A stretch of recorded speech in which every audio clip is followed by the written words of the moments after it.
You think your 401k funds your lifestyle, and Social Security is a bonus check on top. They don't stack, they collide. The conflict lives in the tax code. Pull cash from a traditional 401k, and quietly your Social Security gets dragged into taxation. Then your Medicare premiums can spike 2 years later. That's not an accident, it's a mechanism. The thing most people miss is that retirement income isn't judged in isolation, it's judged in combination. $1 from the wrong account at the wrong time can ripple across your taxes and healthcare costs. Today I'm showing you how that chain reaction works and what pros do to keep more of every dollar.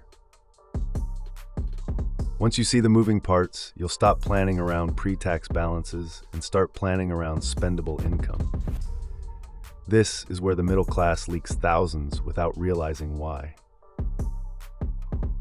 Let's talk about why this conflict even exists. We used to have pensions.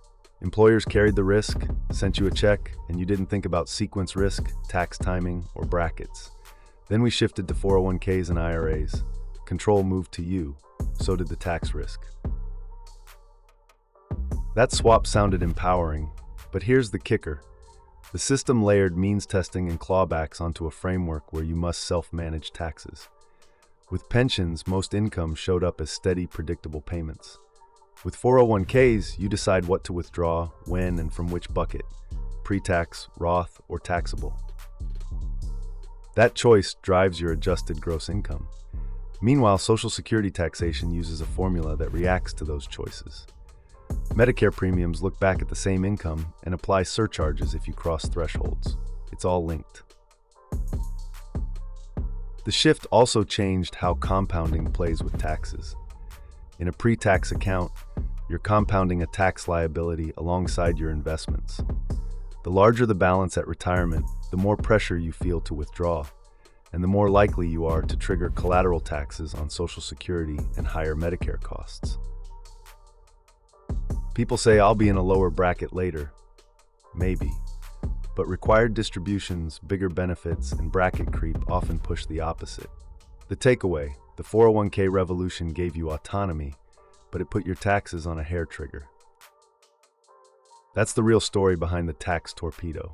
Now the rule nobody explains clearly. Social Security isn't simply taxed or not. It's phased into taxation using something called provisional income.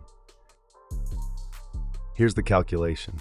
Take your adjusted gross income, add any tax-exempt interest, then add half of your Social Security benefit. That number determines how much of your Social Security becomes taxable, up to 85% of the benefit. There are thresholds. At lower ranges, none of your benefit is taxable. Cross the first line, and a portion becomes taxable. Cross the upper line, and up to 85% of the benefit counts as taxable income. The exact math is messy by design, but the effect is simple. Your other income sources decide whether Social Security gets pulled into the tax base. Traditional 401k withdrawals count. Roth withdrawals don't. That's the part most people miss. Why this matters? Marginal rate. Your real-world cost for the next dollar you withdraw isn't just your bracket. It's your bracket plus the tax created when that dollar causes more of your Social Security to become taxable. That's why retirees feel blindsided.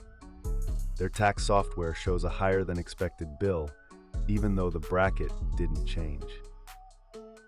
And because the formula uses half your benefit, delaying Social Security to get a larger check can make the phase-in harsher later if you're also taking taxable withdrawals. The rule isn't moral, it's mechanical. Learn the mechanism, and you regain control. The tax trap, how 401k withdrawals trigger the tax torpedo. Here's where the trap springs. You take a $1 withdrawal from your traditional 401k. That counts as $1 of income. But in the phase-in range, that same dollar can force up to 85 cents of your Social Security into taxable income. You're effectively taxed on $1.85, not $1. If your nominal bracket is 22%, your effective bite on that extra withdrawal approaches about 40% because of the add-on.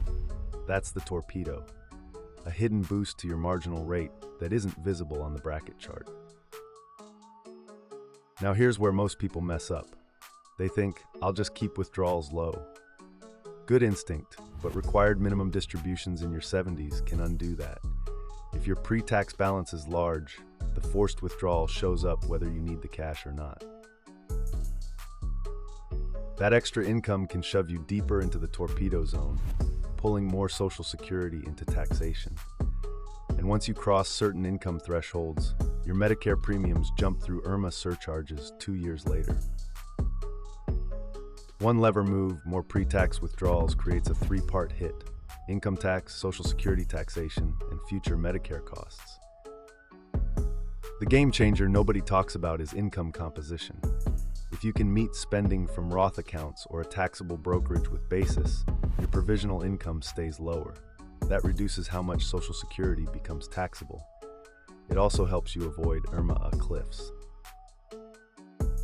Meanwhile, targeted Roth conversions in gap years, after you stop working and before RMDs, can shrink future RMDs and diffuse the torpedo before it arms. Common mistakes to avoid: treating average tax rate like the planning metric instead of marginal, stacking large one-time withdrawals in the same year as benefits start, and ignoring that tax-exempt interest still counts in the formula. Quick win you can do today. Run a basic projection showing how an extra $10,000 pre-tax withdrawal changes your provisional income and taxable Social Security. Seeing the jump is the aha moment. Once you see it, you'll stop asking, "What's my balance?" and start asking, "What's my after-tax cash if I pull it this way this year?" That's how pros protect their benefits. Now let's talk about the healthcare hit. Medicare doesn't just have a premium, it has cliffs. In 2026, the standard Part B premium is $202.90 per month. Cross the first IRMAA threshold and it jumps to $284.10. That's an extra $974 a year per person for being $1 over. Part D adds its own surcharge on top. Here's the thing: the income that triggers IRMAA is your modified adjusted gross income from 2 years prior. So your 2026 premiums reflect your 2024 tax return. Why does this matter for your 401k? Because pre-tax withdrawals inflate MAGI. Combine that with taxable Social Security pulled in by provisional income, and you can step over an RMDA line without noticing. The surcharge isn't gradual, it's a cliff, and it resets annually. So a one-time, ill-timed distribution to buy a car or fix a roof can raise both spouses' premiums for a full year. That's the success penalty. The fix is awareness and sequencing. Keep taxable income under the nearest cliff when possible. Use Roth or taxable assets with basis to fund big expenses in IRMAA measurement years. And remember the 2-year look-back. Plan distributions with that lag in mind so today's choice doesn't spike your healthcare costs tomorrow. Here's the enforcement arm. Required minimum distributions are the mechanism that turns a large pre-tax balance into mandatory income. For most current retirees, RMDs start at age 73, with later cohorts moving to 75. The annual percentage starts modest and rises each year. If you don't need the cash, too bad. The income still lands on your return. Why it's a time bomb. Forced withdrawals can dump you straight into the torpedo zone and over IRMAA cliffs in the same year. $1 million traditional balance at 73 comes with a mid-$30,000 RMD. Add 2 Social Security checks and portfolio income, and you're suddenly phasing more benefit into taxation while inching toward a premium cliff. Miss the timing, and you pay taxes and higher Medicare premiums for a year because the look-back catches your spike. This is where people who wait to deal with taxes later get trapped. Pre-tax compounding grows the IRS's share alongside yours. By the time RMDs start, your flexibility shrinks. You can't skip it, you can't hide it. And if you plan to do large Roth conversions after RMD age, remember, RMDs must be taken first, which eats bracket space and reduces how much you can convert efficiently. Control lost early is expensive later. So how do you regain control? 3 levers: bracket management, account sequencing, and calendar timing. Start with conversions in your gap years, the period after work income stops and before RMDs and full Social Security begin. Fill a target bracket, often 22% or 24% depending on your situation, with Roth conversions. Each dollar converted shrinks future RMDs and lowers the amount of Social Security that will be pulled into taxation later.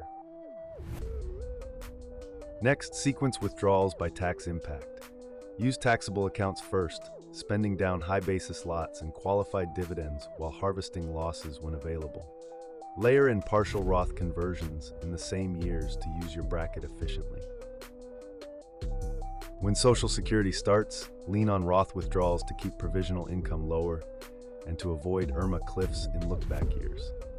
The thing most people miss is to coordinate large expenses, cars, roofs, gifting, with Roth or basis-heavy funds instead of pre-tax spikes. Finally, plan the IRMAA calendar. Map your expected MAGI for the next 3 years. If a conversion year will push you past a cliff, either scale the conversion down or distribute across 2 tax years. And keep state taxes in the model. They change the real marginal cost. This isn't about perfection, it's about control. Small intentional moves consistently beat one big move that detonates 3 penalties at once. Here's the bottom line.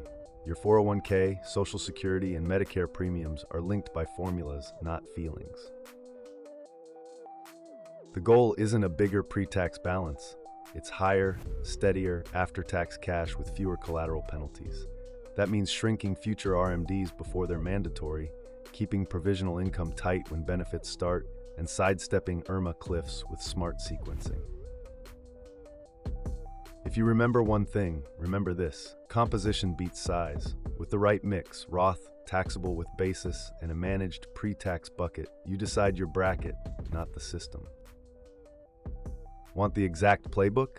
In the next video, I'll show you a year-by-year conversion map, how to pick your Social Security start age to protect brackets, and a checklist to avoid IRMAA with the 2-year look-back. Subscribe, and before you make your next withdrawal, run the numbers the way pros do.